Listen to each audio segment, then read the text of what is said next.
Well, hello, good people. Mark Holmes here, of course, with my son, Michael Anthony Fitness Reactions Gig Economy. And we are almost a year in to having my Inventables. The thing that I bought it for originally was to actually cut out cabinets and things, but I'm still kind of more of that traditionalist. I still like just cutting my plywood up and doing things. What I've actually been doing with my Inventables is actually doing more artwork with it. Actually using, what is the software again? Vector, I'm sorry. Vector software with my Inventables, making incredible printing. This is actually wet right now, but look at that. Doing portraits of things in wood. Now, tip-wise, here's what I've learned. Okay. I end up using clear pine boards. I'll buy 1x10s and 1x12s. And depending on the size of the print that we need to do, I will cut these. So an 8-foot 1x10 right now, clear pine, is about $38. And the prints will be anywhere from like 12 to 14 inches or so. So we get about 7 or 8 prints out of each one of these. So it's about $4 or $5 for wood. Sometimes we'll do larger ones. We'll use the 1x12s, and these for like a 6-foot one is like 35 as well. So you'll get like 4 or 5 out of those or so, depending on the size of it. So it's a little bit more for the bigger sizes, but still under about $8 for the wood. Of course, you've got the machine, and running the machine, it's a 110 volt. But running it for hours along with the dust collector does burn up a bit of electricity. In fact, I got to check my electric bill, because it does get a little bit high when we're working here in the workshop a lot. So that's another cost that you have to add into doing this. And we'll go through, depending on the prints and learning how to use the machine. The prints will come out carved. I will use Marsh ink to spray it, black. And you can see in here the pictures. Now, I'm still learning on the machine here a year later. My son is great at setting all this up, and we've learned that the angle of the blade makes all the difference in the world. And we found it's the 22 degree makes about the most detail that you want, and still is time-wise really good. If you use like a 90 degree bit, then the bit can only go so deep into it. You get much more detail this way with that 22. 90 is good for you. Yeah, lettering and things like a 90 is much better for those. Because if you try and do like a lot of lettering with like say a 15 degree, it's going to take forever. So those are things that you keep in mind. So when we do lettering, we'll set the machine up to do the lettering with a different bit than this. Now, a couple of things I've learned. Some people will stain these and just be done with it. I like to use the Marsh ink. Now, it's actually a bit of art with it, because the problem is you need to sand off enough of it to get the detail, but not too much sanding on it, because then you lose detail. And so I use a 150 grit, and then I'll come behind with like a 220. Now, another thing, this print right here, we actually have 5 people in it, and I don't know how much detail you're going to get. The problem is, if it's really small, it's hard to sand out to get the detail. So what you'll get is, like the eyes will end up being kind of more just black spots.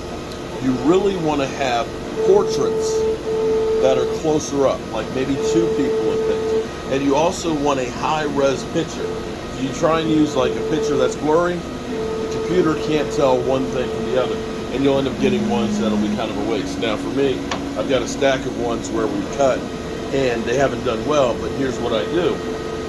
I run them through my thickness sander, take off that edge, and I'll cut those out and make like, using thinner material, and make like coasters out of it. So that way we're not wasting any material.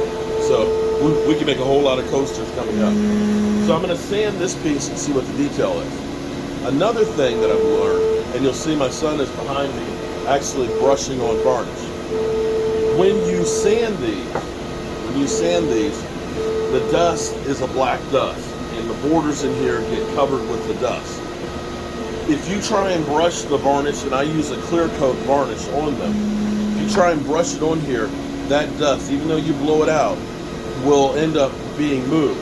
So the best thing to do is, I actually use water-based varnish. One, it dries quicker, and two, it doesn't have the odors that are toxic. But I will spray it 1 or 2 coats of the gloss on it first. Now here's what that'll do. It'll seal up the black. And then if you have a border on here, I can come back and sand the border so that way you get the clear wood without worrying about the dust. And then we'll end up putting about 5 coats on by hand with a brush. Then you're going to get a nice glossy look to it, and using the water base is clear as opposed to getting the hue. And that's where you'll end up getting much, much better pictures. So let's go to it and see how this one is going to look.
Okay, so you can see, I can see like the Rolling Stones right there and stuff. I can see a little of the detail.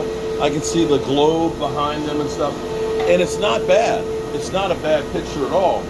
But if it's closer up, you'll be able to get more and more detail like you've seen on the other ones. So I have made myself, basically took a turntable. So I've got my spray piece here so I can spin it. So putting the spray varnish on will seal it up.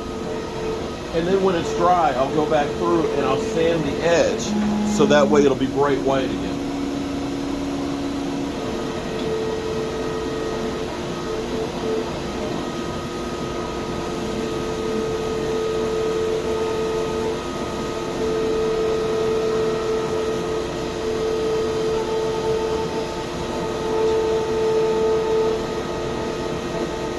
Now the great thing about the water base, again, you don't have all the odor, but it will dry out quickly. So in about half hour, 45 minutes or so, we can go through and then we can sand the edges again and brush it on. Now, you might say, well, why brush it on? You know, I'll just keep spraying. Here's what I've learned of the course of doing this is spraying it, you can spray 10 coats of varnish on this thing, and it's so thin that it never really gets glossy. And one can of that spray varnish is about $15. Now, if you end up buying,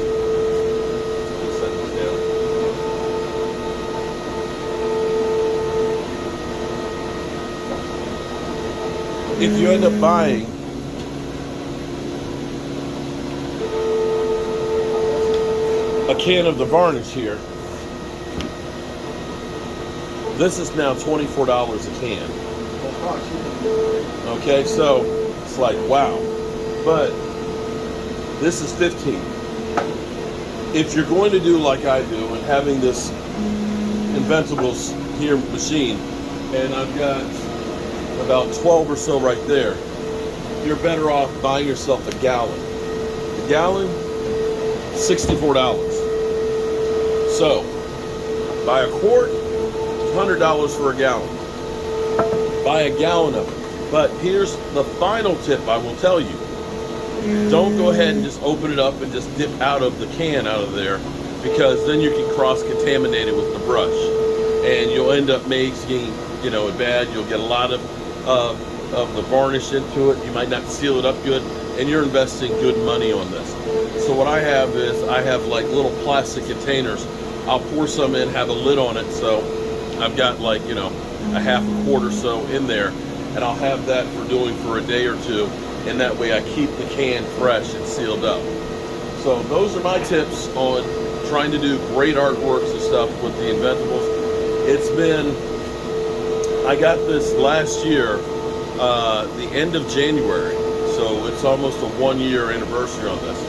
And we have cut many, many pieces, and it takes time to learn the machine.